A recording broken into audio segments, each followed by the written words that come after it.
How are you, how is everything going, कैसे हैं आप? बहुत बढ़िया है, मस्त है। एंड आपकी नई फिल्म लूडो हाल ही में रिलीज हुई है, जिसे अनुराग बासु ने डायरेक्ट किया है। इसमें आप एक पुलिस ऑफिसर का रोल प्ले करते हैं। तो मुझे बताइए कि ये फिल्म जी, आप तक कैसे पहुंची और वो क्या इमोशनली वो क्या क्या बीट्स थी जिसपे आपने ये कैरेक्टर बिल्डअप किया? देखिए मेरा काम अनुराग सर ने देखा हुआ था। कुछ ऐसी फिल्में मेरी रिलीज हुई थी, तो उन्होंने जब ये कैरेक्टर लिखा होगा, उनके ज़हन में आया होऊँगा मैं, तो उन्होंने मुझे बुलाया, मुझे बताया कि देखो ऐसा-ऐसा कैरेक्टर है। और क्योंकि वो स्क्रिप्ट कुछ तैयार नहीं होती उनकी, तो एट अ टाइम सब चीज़ें रहती हैं बस, लेकिन हाँ, कैरेक्टर उनके डिज़ाइन रहते हैं कि भाई ये कैरेक्टर की जर्नी ये रहेगी। तो उन्होंने मुझे बुलाकर जर्नी बता दी थी कि ये रहेगी। लेकिन डायलॉग होंगे, कितने नहीं होंगे, ये मैं इसकी गारंटी कोई कुछ नहीं दे सकता। हाँ, लेकिन कैरेक्टर बहुत इम्पोर्टेंट है। पूरी कहानी, जितनी भी कहानियाँ हैं, उनसे जुड़ता हुआ कैरेक्टर है और कैरेक्टर ऐसा है। तो मुझे उसमें संभावनाएँ दिख रही थी। मुझे लगा हाँ यार, ऐसा काम मैंने कभी किया नहीं इस टाइप का, और इतनी कहानियाँ हैं और हर कहानी में कहीं न कहीं मैं हूँ। तो मुझे इंटरेस्टिंग लगा। फिर मैंने उसको तैयार किया, जैसे कि करते हैं, क्योंकि लाइनें थी नहीं, तो आप क्या तैयार करोगे, है ना? तो एक खाका बना लिया था कि भाई इसके, ये जो है ना, डल नहीं होगा ये कैरेक्टर। इसकी जो एनर्जी होगी वो बहुत ही फ़ोर्स वाली होगी। बात भी करेगा तो ऐसे करेगा कि इसके अंदर कुछ भरा हुआ है, जो निकल रहा है। हुँ। एंड आपने कई सारी फिल्मों में कई सारे मेमोरेबल रोल्स किए हैं।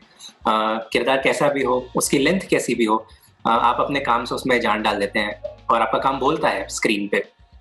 तो यू नो और आपका जिस दर्जे का आपका काम है, नो उसकी क्वालिटी है, इतनी कुशल अदाकारी किसी एक ट्रेंड एक्टर में ही अमूमन देखने को मिलती है। तो मैं थोड़ी आपकी जर्नी को थोड़ा पीछे से ट्रेस करना चाहता हूँ। मुझे बताइए कि एक्टिंग के ये जो बीज थे, ये आपकी शख्सियत में उम्र के किस पड़ाव पर बो दिए गए और फिर किस तरह से अंकुरित होते चले गए? देखिए, मैं संगीत घराने से हूँ। मेरे घर में लगभग सभी लोग संगीत के शौकीन भी हैं, और कुछ जैसे हमारे नाना तबला बजाते थे, हुँ, हमारे बड़े भाई खाला के लड़के वो तबला बजाते हैं, हुँ, और हमारे घर में सब लोग शास्त्रीय संगीत से संबंधित हमारे जस्ट घर के सामने शास्त्रीय संगीत का स्कूल था। स्वर्गीय राम प्रसाद मिश्र से हमने शास्त्रीय संगीत सीखा। हुँ, तो पहला जो रुझान था हमारा संगीत की तरफ था, लेकिन इत्तेफ़ाक ऐसा हुआ कि इक्टा वालों को ज़रूरत थी एक ढोलक वाले की, हुँ, तो वो ढूँढते हुए हमारे पास आ गए, तो हम उनके पास नाटकों में ढोलक बजाने के लिए चले गए। और फिर नाटक से सामना हुआ। हुँ, देखा हमने, क्योंकि हम उस समय स्कूल में पढ़ते, तो नुक्कड़ नाटक हुआ करते थे उस समय। इक्टा वाले बहुत नुक्कड़ नाटक करते। देवेश मिश्र उसमें डायरेक्टर थे उस समय। तो उन्होंने एक नाटक लिखा गिली गिली। जी, उसमें एक एक्टर नहीं आया था। जब रिहर्सल हो गई तो वो किसी कारणवश वो आ नहीं पाया। हुँ, तो क्योंकि हम बाहर बैठ के ढोलक बजाते रहते थे, तो हम हमारे दिल में वो डायलॉग, तो हमने उनसे कहा कि हम कर लेते हैं, क्योंकि नाटक होना ही था थोड़ी देर बाद। तो उन्होंने कहा, "फिर कैसे करेंगे यार? लाइन आइन तुम्हारी एक्टिंग।" हमने कहा, लाइन याद है, आप सुन लीजिए। तो हमने जल्दी पूरा सुना दिया। हमने इतना सुना दिया कि सामने वाले की भी लाइन, अपनी वाली भी लाइन। क्योंकि हुँ, बाहर बैठा आदमी क्या करे, है ना? जी, तो वो पहला परफॉर्मेंस हमने अपने ही स्कूल में दिया, नुक्कड़ नाटक। और वो इतना ज़्यादा हिट हुआ, उसके बाद फिर स्टेज शो श्री सतीश शर्मा जी के निर्देशन में एक था गधा और फुलादात खां, वो किया। फिर धीरे-धीरे जर्नी ये बढ़ती चली गई। पन्ना में शुरुआती दौर में हम लोग ही ऐसा माहौल बनाना चाह रहे थे कि नाटक हो, नाटक समझें लोग। तो वो जर्नी हमारी एक आंदोलन के तहत भी शुरू हो गई। शायद एनएसडीपी जॉइन किया कुछ सालों बाद, मैं समझता हूँ। अच्छा हाँ, वो तो उसके आगे फिर मैं स्वर्गीय अलकनंदन जी के साथ काम किया मैंने, हुँ, उनके निर्देशन में, उनकी रेpertory में। हुँ, उसके बाद फिर मैं एनएसडी आया, मैंने एक्टिंग से डिप्लोमा लिया एनएसडी से। हुँ, फिर उसके बाद मुंबई आया। हुँ। ओके, सो एनएसडी कौन सा एनएसडी मैंने 2004 बैच है मेरा, पंकज त्रिपाठी, मैं, भानु। और इस फिल्म में सबसे अच्छी बात ये है कि हम तीनों ही हैं। जी। भानु मेरा बैच तो वो भी है, पंकज तो है ही, वो तो अभी स्टार हो गया खतरनाक, जी। है ना, और हम भी हैं। जी। तो हम लोगों ने साथ में ही एनएसडी पास की है। समझता हूँ देवेंद्र राज अंकुर सर आपके डायरेक्टर रहे होंगे एनएसडी में, इज दैट करेक्ट? तो मुझे बताइए कि एज अ गुरु उन्हें और उनसे मिली तालीम को आप किस तरह से डिस्क्राइब करेंगे? देवेंद्र सर जो उन्होंने क्या किया है कि कहानी जो है उनको वैसे ही स्टेज पे लाके ना उसको किसी प्रकार से उनके शब्दों को ना काट के उसको परफॉर्मेंस के जरिए दर्शकों तक ले जाना, ये उनकी एक बहुत अच्छा काम है। थिएटर में एक बहुत अच्छा मुहिम उन्होंने चलाई और उस मुहिम में हम लोगों को भी जुड़ने को मिला, क्योंकि एनएसडी में एक समय आता है जब एक पूरा बैच कहानियां करता है अलग अलग, और वो चैलेंज वाला ये काम रहता है कि उसमें कम सेटअप में, कम चीजों में आप कैसे कहानियों को बोल सकते हैं, उसके मर्म को पहुंचा सकते हैं। तो होता है क्योंकि हम लोग छोटे शहर से हैं और छोटे शहर में हम लोग बहुत कम चीजें ऐसी मिलती हैं। मैं पन्ना शहर का रहने वाला हूँ, तो हमारे उधर तो ऐसा कोई स्टेज भी नहीं है जहाँ लाइटिंग हो, ये सब हो। हम लोग सब कुछ खुद ही करते थे। तो इसलिए ये फॉर्म जो है अंकुर जी का, ये फॉर्म मुझे इसलिए भी पसंद था क्योंकि छोटे शहर में जाने में आपको कई चीजें काटनी पड़ती हैं जो आपको बड़े शहर में मिल जाती हैं। तो ये भी ट्रेनिंग बहुत अच्छी है, इसलिए मुझे वो बहुत अच्छा फॉर्म लगता था और मैंने उससे बहुत कुछ सीखा।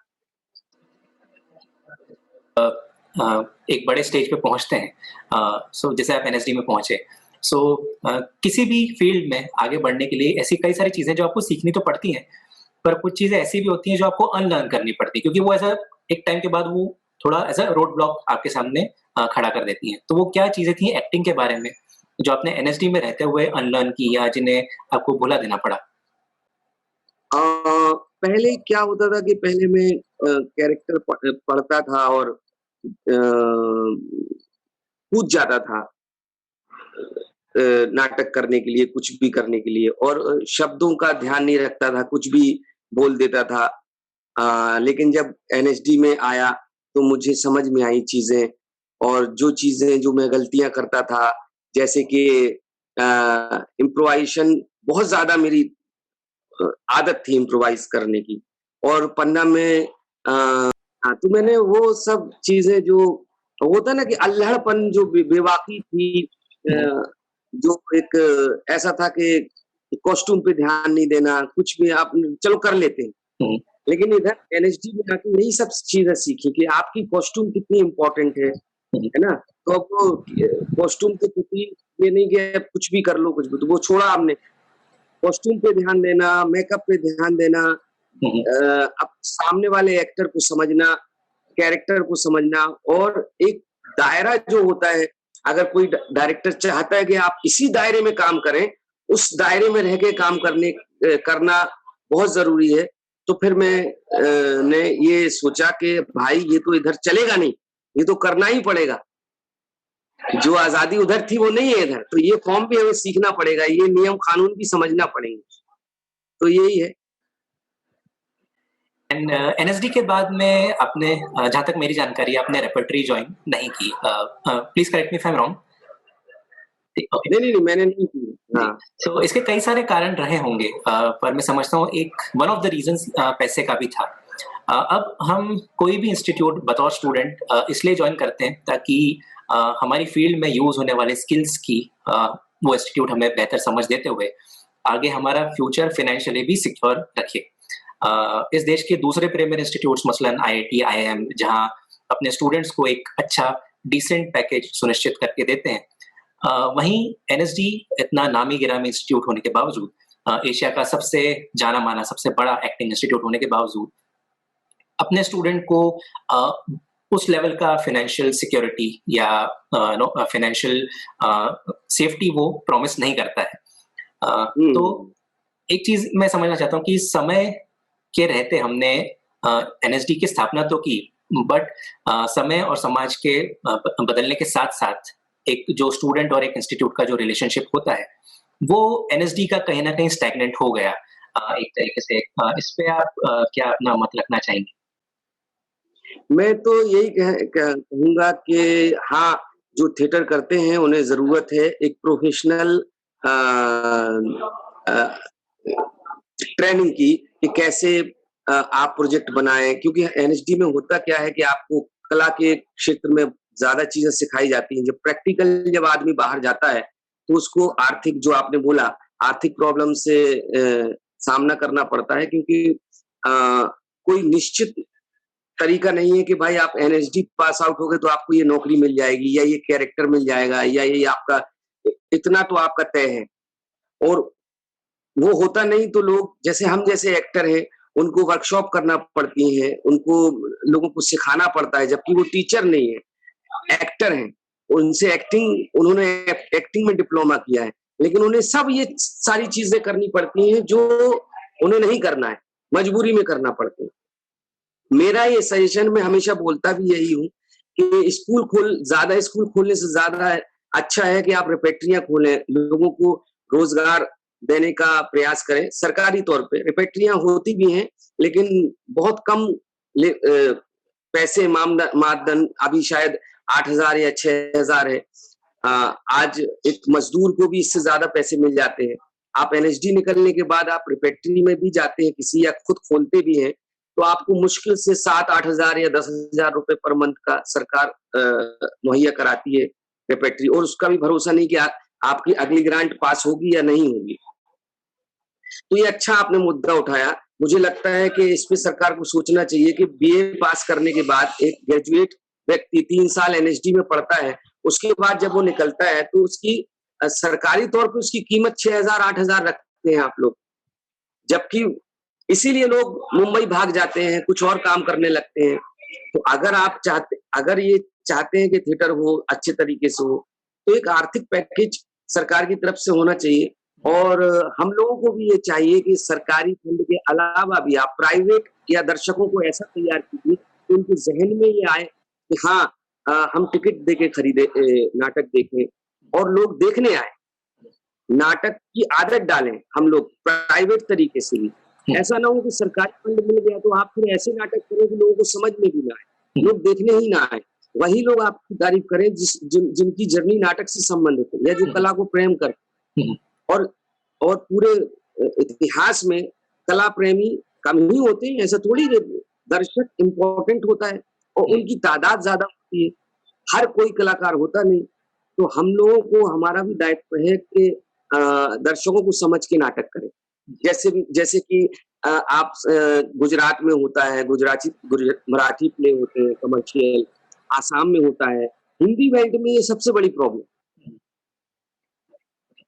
एंड मुंबई आने के बाद मुंबई में रहते हुए आपने कई सारे राइटिंग प्रोजेक्ट्स भी किए हैं ऐसा मैं समझता हूँ तो किस तरह के प्रोजेक्ट्स रहे होंगे क्या ये धारावाहिक थे या थिएटर था या टीवी कमर्शियल्स वगैरह कुछ नाटक ज्यादा लिखे हुए हैं अपने मुखातिब थिएटर ग्रुप से इसके अलावा हमने कुछ फिल्में लिखी हुई हैं जो एक फिल्म तो हमने खुद लिखी हमने ही डायरेक्ट की है शैडो ऑफ ओथेलो तो वो अभी इसमें पंकज त्रिपाठी सर भी है नहीं पंकज नहीं है सॉरी संजय मिश्रा सर है जी संजय मिश्रा जी विक्रम कोचर है विश्वनाथ चटर्जी है फैज है और इप्सिता है टीना है ऐसे लोग हैं सारे एनएसडी और थिएटर बैकग्राउंड के लोग तो मैंने वो फिल्म लिखी 1-2 फिल्में और दी हुई हैं लेकिन अभी उसका कोई फ्लोर पे कोई काम शुरू नहीं हुआ एक सीरियल मैंने एपिसोड लिखे थे क्योंकि मैं उसी सीरियल में काम भी करता था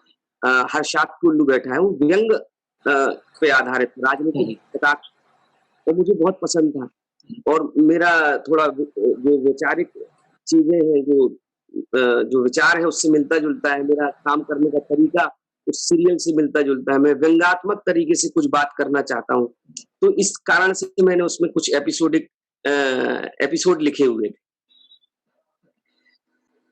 आज जब आपको कोई भी फिल्म ऑफर होती है एज अ सोर्स मटेरियल के इतर, तो अपने किरदार पे होमवर्क करते हुए क्या आपका वो राइटर वाला माइंड काम करता है? एज़ इन क्या आप बाकायदा उस किरदार की, जो आपका जो किरदार है फ़िल्म में, उसकी बैक स्टोरी भी खुद से लिखते हैं उस किरदार की बेहतर समझ लाने के लिए?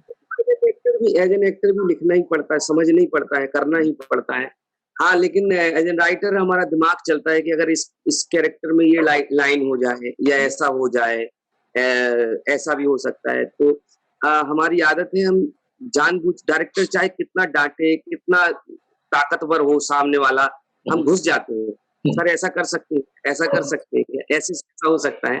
वो समझे नहीं समझे, बोल दे भाई नहीं करना है। लेकिन बहुत 1-2 डायरेक्टर ऐसे होते हैं जो हिलने नहीं देते हैं। बाकी बहुत सारे लोग हमारी बात मान जाते हैं और जो अच्छा होता है वो रख लेते हैं। जो उन्हें समझ में आता है कि नहीं, कि एज एन एक्टर लालच में आके इसने बहुत ज्यादा लिख दिया और स्क्रिप्ट में नहीं आ रहा है, वो लोग वो काट देते हैं। तो ये थोड़ा फायदा हो जाता है। हाँ। एंड आपने एक सवाल का जवाब देते हुए ये कहा था कि आप म्यूजिकल फैमिली से बिलोंग करते हैं। आपके नाना जी एक तबला मास्टर रहे हैं और आप भी एक कुशल ढोलक प्लेयर रहे हैं। तो मुझे बताइए कि ताल जब लय के साथ में मिलती है तो ये संगीत में एक तरह का डिसिप्लिन लाती है। ताल आपकी चाहे ध्रुपद हो, कहरवा हो या दादरा हो, वो एक विलंबत या द्रुत लय के साथ में मिलके आप जो आपका राग है या जो आप धुन गुनगुना रहे हैं या बजा रहे हैं या गा रहे हैं, उसका जो असर है आपके कानों पे या किसी भी श्रोता के कानों पे, उसको उसमें काफी वैल्यू एडिशन करती है वो। एक्टिंग में जो इमोशंस हैं ये भी सुरों का खेल है। कुछ किरदार के सुर ऊपर होते हैं, कुछ सुर निचले होते हैं, जहाँ को काफी नीचे जाके उन्हें परफॉर्म करना पड़ता है। तो इन किरदारों को लयबद्ध करने के लिए या इनमें एक तरह की रिदम लाने के लिए, ताल लाने के लिए, वो अक्सर ऐसे कौन से रास्ते हैं जिन पे आप जाते हैं इस लय को खोजते हुए? देखिए, मेरा ये होता है, जैसे मैंने ये अपने सुकुमार इसका किया, लूडो में जो कैरेक्टर है, उसकी एक एनर्जी है, उसके एक बोलने का पिच है, वो उसी पिच में बात करता है और उसका जो चलने का तरीका है, जो बात करने का तरीका, उसका एक लय है उसकी। और उस लय, अपनी लय के साथ-साथ हमें इस बात पे भी ध्यान देना होता है कि सीन का क्या स्वभाव है, सीन का क्या मोटो है। और मान लीजिए कि मैं बहुत ज़्यादा चिल्लाने वाला हूँ, बहुत तेज चलने वाला हूँ, सुकुमार का ही ये कैरेक्टर समझ लीजिए, और किसी ऐसी जगह गया हूँ जहाँ कोई मर गया है, तो मुझे ना अपने उसके साथ-साथ मुझे वो भी समझना पड़ेगा कि मैं किस जगह एंटर कर रहा हूँ, मेरी एनर्जी लेवल क्या होनी चाहिए, उस सिचुएशन के हिसाब से बदलता हूँ। उसके हिसाब से मैं अपना स्वर बदलता हूँ, पिच बदलता हूँ, अपने जो एनर्जी होती है, जो एक कैरेक्टर की चाल होती है, उसमें जो लय होती है, उसको मैं थोड़ा कम करता हूँ या ज़्यादा करता हूँ। तो संगीत तो कैरेक्टराइज़ेशन के लिए बहुत इम्पोर्टेंट है, हमारे हिसाब से, बहुत ज़्यादा इम्पोर्टेंट है। क्योंकि हर व्यक्ति की अपनी पिच होती है। आप अगर एक एक्टर एक पिच ही अपनी बदल दे, तो भी बहुत ज़्यादा कुछ हो जाता है। तो ये बहुत अच्छी बात है। मैं भी इसी बात पे विश्वास करता हूँ। कि आप इम्प्रोवाइज़ेशन में काफ़ी ज़्यादा बिलीव करते हैं। किसी भी किरदार को जब आप गढ़ते हैं अपनी तरफ से एज़ एन एक्टर या एज़ अ राइटर भी, तो आप उसमें कुछ ना कुछ वैल्यू एडिशन करते हैं। अब अनुराग बासु दादा जो हैं, वो जाने जाते हैं सेट पर एक अलग तरह की एनर्जी के साथ में काम करने के लिए, और इम्प्रोवाइज़ेशन काफ़ी आला दर्जे का होता है उनके सेट पे। तो जब ऐसे 2 आर्टिस्ट इश्तियाक खान और अनुराग बासु जब साथ में मिलते हैं, जो अपनी एनर्जी स्पॉन्टेनिटी से डिराइव करते हैं, इम्प्रोवाइज़ेशन से डिराइव करते हैं, तो ये फ़िल्म को या किसी एक पर्टिकुलर सीन को किस तरह से ऊपर लेकर जाता है? देखिए, जब आपकी विचारधारा, आपके काम करने का तरीका सामने वाला डायरेक्टर समझता हो और वो भी उसमें माहिर हो, है ना? तो 2 विरोधाभास होते हैं। एक तो ये कि आप अगर विश्वास करेंगे कि भाई हमें इम्प्रोवाइज़ करने की ज़रूरत नहीं है, क्योंकि अगर डबल करेंगे तो गड़बड़ हो जाएगा मामला। तो ये जो हमने किया, जो कैरेक्टर, इसमें थोड़ा बहुत ही इम्प्रोवाइज़ किया हमने, बाकी सारा अनुराग सर की ही देन है। क्योंकि वो खुद इतना ज़्यादा दे देते हैं कि आप उतना ही कर लो तो बहुत। तो एज एन एक्टर हमारा दिमाग ये चला कि भाई ज़्यादा फैलने की ज़रूरत नहीं है, क्योंकि सामने वाला फैला हुआ है, वही कह रहा है कि आप इतने फैल जाओ। जी। उससे ज़्यादा जरूरत नहीं है। थोड़ा-थोड़ा सा अगर आप बता सको तो होता है ना कि आदमी एक सामने वाले को देख के लगता है कि नहीं, इसके इसके साथ हैंड ओवर कर दो इसको, वो इसको दे दो अपने आप जी। और फिर ये सजा देगा। है ना? मेकअप मेकअप जो आर्टिस्ट होते हैं, जब आप बोलते हैं भाई कर दीजिए, उसको डायरेक्शन देने की ज़रूरत नहीं होती, अगर वो सही है मेकअप आर्टिस्ट, तो वो आपके चेहरे को जैसा आप बोलोगे वैसा सजा देगा। ऐसे ही अनुराग सर हैं। तो यही उनके साथ ऐसे एक्सपीरियंस है। हाँ।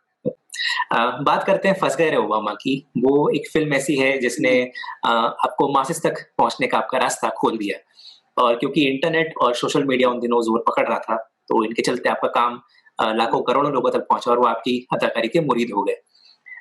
इस फ़िल्म के बाद बतौर कलाकार आपकी ज़िंदगी में क्या बदलाव आए और आप तक आने वाले स्क्रिप्ट्स या रोल्स में आपने क्या चेंज ऑफ स्कोप महसूस किया अपनी तरफ से? फँस गए रे ओबामा में 2 चीज़ें हुई हमारे साथ। एक तो ये कि हम हो गए फेमस। लोगों ने क्लिप देखना शुरू कर दी, हर जगह जाए जहाँ जाते हैं, आज भी जहाँ मिलते हैं लोग वही उसी की बात करते हैं और कुछ लोग तो अभी तक रखे भी हुए हैं सब। तो ये हुआ, दूसरा ये हुआ कि वो इतना ज़्यादा फेमस हो गया कि कास्टिंग डायरेक्टर है, जितने भी डायरेक्टर हैं, वो सब अब एक-एक, 2-2 लाइन एक-एक, 2-2 सीन के लिए बहुत ज़्यादा अप्रोच करने लगे। उसके बाद इतने सारे काम आना शुरू हुए, जो हमारे लिए मुसीबत बन गए कि हम क्या करें? एक-एक, 2-2 सीन करने लगे या प्यार से मना करें या देखें कि कौन-सा, तो मैंने बीच में बहुत सारे 1-1, 2-2 सीन किए, मजबूरी में। किसी ने दोस्ती का नाता दे दिया, किसी ने कहा अरे वो बड़ा आदमी है उसके साथ कर लो, तो कर लिया। अब फिर उससे लड़ते रहे, फिर धीरे-धीरे फिर हमने कहा नहीं यार, ये तो गड़बड़ हो रहा है। तो 2 चीज़ें हुई इससे। एक तो सफलता मिली, एक स्थान बना, दूसरा ये कि उसके बाद फिर मुझे और लड़ाई लड़नी पड़ी कि भाई मैं 2 सीन बस थोड़ी कर सकता हूँ, क्या मुझे इसी में डाल दोगे क्या? तो वो भी एक लंबी जर्नी चली, कम से कम 1, 2, 3 साल, अभी भी चली हुई है। एंड आपने एक बात की कि इसके बाद कई सारे रोल आपको दोस्ती यारी के नाते के चलते भी करने पड़े। तो मुझे बताइए मजबूरी और डेस्परेशन ये जो 2 चीज़ें हैं, आर्टिस्ट के साथ में रिश्ता आप किस तरह से देखते हैं? देखिए, मजबूरी तो कई प्रकार की होती है। एक ये होती है कि चलो भाई दोस्त है, बोल दिया, कर दिया। एक तो एक शालीन वाली मजबूरी हो गई। एक ये हो जाता है कि आप कई चीज़ें ऐसी होती हैं कि भाई आपने एक कास्टिंग डायरेक्टर का फ़ोन आया, मेरे लिए कर दो यार। अब आपकी प्रोफ़ेशनल मजबूरी भी है, देखा जाए तो, कि आपको लगता है कि नहीं यार इसके लिए कर देते हैं, ये हमें बुलाता तो है कम से कम। एक एक एक्टर की नंगी बात है ये, बहुत वैसी बात, जो हम जैसे एक्टर या जो एक्टर हैं, उन लोगों को ये सब देखना पड़ता है कि भाई एक व्यक्ति ने बोला है, इससे क्या हमारा संबंध है और ये हमारे प्रोफ़ेशन में कहाँ तक सही है, गलत है, इसको मना करना। बहुत सारी चीज़ें सोचना पड़ती हैं। तो अब मान लीजिए किसी कास्टिंग डायरेक्टर ने बोल दिया कि भाई ये कैरेक्टर करना है आपको और ऐसे मेरे लिए कर लो यार, ऐसा है, वैसा है, तो कभी-कभी वैसा भी करना पड़ता है। और अब इस चीज़ को हम प्रोफ़ेशनली मजबूरी क्या, इसको आप ये भी समझ लीजिए कि इन्वेस्ट दूसरी नज़र से देखें, इन्वेस्ट ही कर रहे होते हैं आप। आपको लग रहा होता है कि व्यावहारिक तौर पे इससे हमारा रिश्ता होगा और हम थोड़ा अ इसको, क्योंकि आजकल होता ये है कि कास्टिंग डायरेक्टर भी फ़िल्मों की कास्टिंग कर रहा होता है। और एक डायरेक्टर से आप मना कर सकते हो, लेकिन कास्टिंग डायरेक्टर से आप मना करोगे, तो वो 20 प्रोजेक्ट आपके ऊपर प्रभावित होंगे। तो आदमी ये भी सोचता है, कभी-कभी आदमी ये भी कहता है कि चलो भाई कास्टिंग डायरेक्टर से मिल के मना करते हैं। तो कई ऐसे कास्टिंग डायरेक्टर हैं जो बहुत अच्छे हैं, जो समझते हैं बात को और उनसे जाके हम बेबाक तरीके से बोल देते हैं यार ये नहीं कर पाएँगे, ये बहुत बहुत सारे कास्टिंग डायरेक्टर ऐसे हैं। बहुत सारे ऐसे हैं जिनको हमें मालूम होता है कि यार ये ईगो वाले हैं या कुछ ऐसे हैं कि इनको बुरा लग जाएगा या इनको मजबूरी है, इनकी मदद कर देते हैं। तो फिर उसको कुल मिला के ये सिचुएशन के हिसाब से हैंडल करना पड़ता है। जी।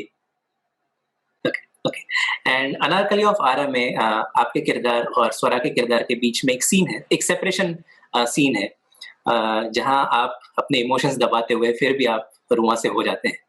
वो रोंगटे खड़े कर देने वाली चीज़ है। तो मुझे बताइए कि इस पर्टिकुलर सीन की क्राफ्टिंग किस तरह से हुई और फिर आपने अपनी तरफ से उसमें क्या एडिशंस किए होंगे शूटिंग के दौरान? देखिए, जो अविनाश दास जी हैं, उन्होंने हमें लिया इसलिए था क्योंकि जब वो हमसे बात करते थे या कभी उनसे जब भी हम मिले, तो उन्हें लगता था कि यार हमें तुमसे एक्टिंग करवानी ही नहीं, तुम जैसे हो वैसे ही करो, फालतू इधर-उधर मत सोचो और तुम्हारे अंदर जो क्वालिटी है, वही हमें चाहिए। तो हमें लगा हाँ यार, ये तो सही बोल रहे हैं। तो उसमें आपने देखा होगा हमने ज़्यादा कुछ ऐसा बिल्कुल सिंपल तरीके से बात करते और वो जो जिस सीन की आप बात कर रहे हैं, उस सीन में जो तैयारी ये थी हमारी कि किसी प्रकार से नकली ना लगे, किसी भी प्रकार से एक भी डायलॉग, एक भी साँस, एक भी देखना, हिलना-जुलना, नेचुरल जितना हो सके, जितने जितने अच्छे तरीके से उधर उस समय जब हमने किया था, तो हमने ये सोचा था कि एक सामने कोई नहीं है, सिर्फ स्वरा भास्कर है और हम हैं और ये हमें छोड़ के जा रही है। यही सोचा था हमने। कुछ भी ये नहीं सोचा था कि इधर हम ऐसे बोलेंगे और फिर हम ऐसा कर देंगे, फिर ये डायलॉग आएगा, वो ऐसे बोलेगी तो हम ऐसा कर देंगे, कुछ नहीं सोचा। हमने ये सोचा वो जो जैसे बोलेगी, जो स्वर उसके आएँगे, उसी को ग्रहण करके हमारे अंदर से जो निकालेंगे वही इम्पोर्टेंट है। तो हमारी तैयारी यही थी। जी। इसीलिए वो शायद सीन वर्क कर गया। जी। Okay, okay. एंड ऊपर तमाश जो अंदर से जो निकलेगा वही करेंगे। हुँ, एंड तमाशा में आपका जो किरदार है, क्योंकि उस फ़िल्म में रंगमंच तो है ही, आपके कैरेक्टर के थ्रू संगीत भी है उस फ़िल्म में। जी, जी, जी। तो मुझे बताइए कि जब आप इस किरदार को कर रहे थे, तो क्या कहीं न कहीं वो नेचुरल कॉन्फिडेंस था कि ये ज़िंदगी जो है, ये मैं जी कर आया हूँ बतौर संगीतकार या you know as a musician, तो इसमें गलती की कहीं गुंजाइश नहीं होगी? हाँ, क्योंकि मैंने ऑर्केस्ट्रा में भी कॉन्गो बजाया हुआ है, जी। कुछ गाने भी गाए हुए हैं हुँ, और ऑर्केस्ट्रा में हमने देखा हुआ है कई ऐसे ऐसे किरदार, ऐसे लोग देखे हुए हैं जो जि हर शहर में है। हर शहर में मोहम्मद रफ़ी है, हर शहर में किशोर कुमार हैं और वो कोई क्लर्क है, कोई पान का डिब्बा खोले हुए है, कोई कुछ हमारे कई ऐसे मित्र हैं जो हमारे साथ हैं थे।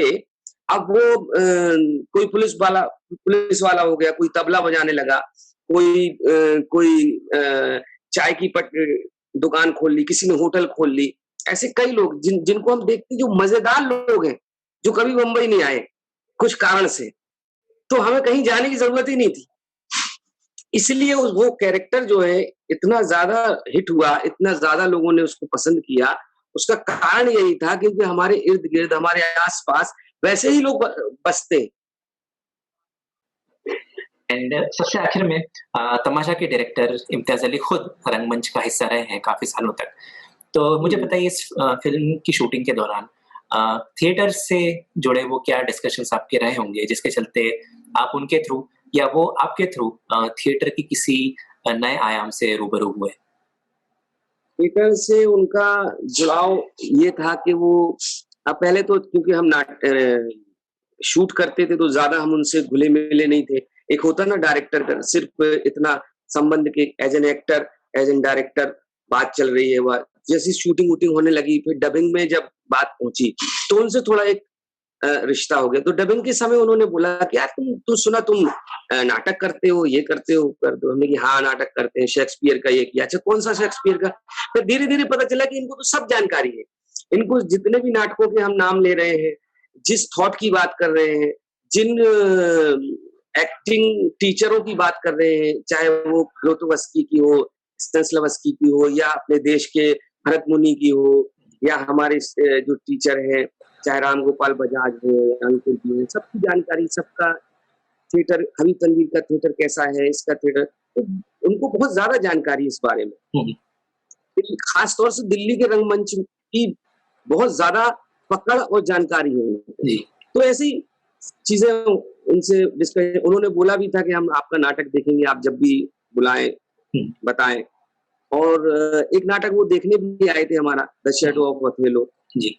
हाँ, उनको मज़ा भी आया था। हुँ, तो ऐसे फिर कई बार मिले हमसे, कई बार उनसे बातें हुई तो थिएटर का जो उनका एक्सपीरियंस है वो उस समय का एक्सपीरियंस है जब अनुराग कश्यप या अपने पीयूष मिश्रा, एक्ट वन, वो सब उनका वो है, जर्नी है उनकी उधर की। तो बड़ा अच्छा लगा उनसे बात करने।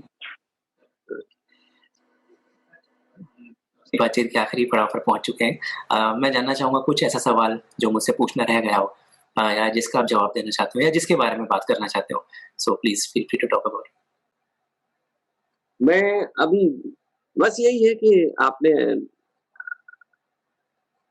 अब मैं प्रश्न कैसे बनाऊं, क्योंकि अभी तो दिमाग अचानक से आपने पूछ दिया। जी नहीं, आप जिस बारे में बात करना चाहते हैं वो भी आप खुल के कर सकते हैं। आपने डिस्कशन की, अच्छे प्रश्न पूछे, थिएटर से संबंधित प्रश्न पूछे, ये सबसे अच्छी बात है हमारे लिए भी। जी पूछता नहीं है ना कोई, क्योंकि आप ऐसी फील्ड में आ गए हैं कि जहाँ फिल्म से संबंधित बातें होती हैं, उसी से संबंधित होती हैं। थिएटर का बहुत कम लोगों को नॉलेज भी होता है और पूछते भी कम है, तो ये अच्छी बात है। रहा सवाल हमारी जो आपने जो, मैं सिर्फ ये जिक्र करना चाहता हूँ, जैसे हमारे मुंबई में जहाँ मैं हूँ अभी, तो सारे की वजह से जो भी हूँ, एक नाम जो बहुत इम्पोर्टेंट है हमारे लिए वो है निखिल द्विवेदी जी। निखिल द्विवेदी, जिन्होंने मुझे मुंबई में सपोर्ट किया हर प्रकार से। और एक समय ऐसा था जब मैं निकल जाने वाला था, तो उन्होंने रोका, उन्होंने आर्थिक मदद की, सब प्रकार से, जैसे होता है एक बड़े भाई की तरह, एक दोस्त की तरह उन्होंने मुझे, आज मैं इधर हूँ, तो उनका बहुत बड़ा हाथ है। और आज मैं 2-3 दिन से यही सोच रहा था कि यार बताओ, अगर हम चले जाते उन दिनों, क्योंकि मैं आर्थिक रूप से उतना मजबूत नहीं था, और मुझे बार-बार ये लगता था कि नहीं यार चलो अब नहीं हो पाएगा कुछ। तो उस समय निखिल भाई ने बहुत ज़्यादा मेरा हौसला अफजाई भी की, और उन्हें विश्वास भी था कि तुम कुछ करोगे, हो जाएगा, कोई दिक्कत नहीं, हम तुम्हें मदद करेंगे। निखिल द्विवेदी का ही अभी नया वेब सीरीज आई है, स्कैम 1992। सो इसके बारे में आपकी उनसे कुछ बातचीत हुई क्या? मुबारकबाद आपने कुछ दी होगी। हाँ, उनको दी, उनका बड़ा अच्छा काम है और काफी अच्छे एक्टर है। बस वही है कि वही होता ना कि तमाशा का वो है ना, या एक गजल है, अपनी मर्जी से कहा अपने सफर के हम हैं, रुख हवाओं का जिधर का है उधर के हम, है ना। तो अब वो बढ़िया एक्टर है, लेकिन अब एक ऐसी हो जाता है कि धीरे-धीरे आदमी कहीं और मुड़ जाता है। जी। और ये उनको स्क्रीन में देख के मैं तो इमोशनल हो गया था कि क्या मतलब होता ना कि आदमी एक एज एन हीरो कर रहा था काम, फिर उसने सोचा अब नहीं करना यार, अपना एक अलग मुकाम बनाएंगे, और उन्होंने बनाया भी, और बड़े अच्छी मुकाम में है वो। और फिर अचानक उन्होंने ये काम किया और कितना बेहतरीन काम किया। बिल्कुल मुझे बहुत अच्छा लगा उनका काम। सो ऑन दैट नोट, हमारी बातचीत अब करीब खत्म होने आई है।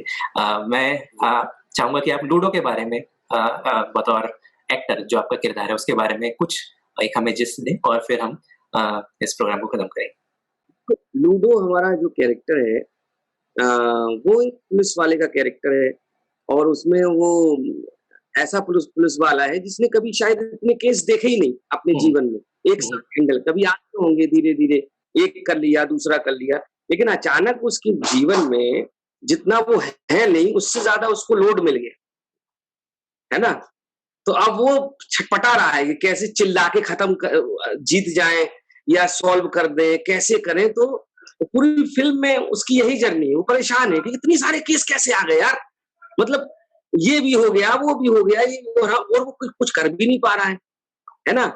और चाहता भी है कि लोग उसको रिस्पेक्ट करें, उस समझे कि बहुत खतरनाक आदमी है, और ये जो व्यक्ति है सामने वाला, ये दुनिया को सुधार सकता है।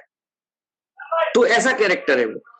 तो मैंने उसी अंदाज में उसको डिजाइन भी किया है, उसकी एनर्जी लेवल बढ़ाई हुई है, और उसको थोड़ा लाउड किया हुआ है, और अच्छी बात है कि लोगों को पसंद आ रहा है। काफी लोगों को उसका जो एनर्जी है वो पसंद आ रही है। तो देखते हैं, अब खुशी हो रही है कि चलो भाई, एक फिल्म और अच्छी मिल गई, एक फिल्म में और अपना किरदार निभाने का मौका मिला। तो मैं तो अनुराग सर का ही शुक्रिया अदा करूंगा इस बार। Okay.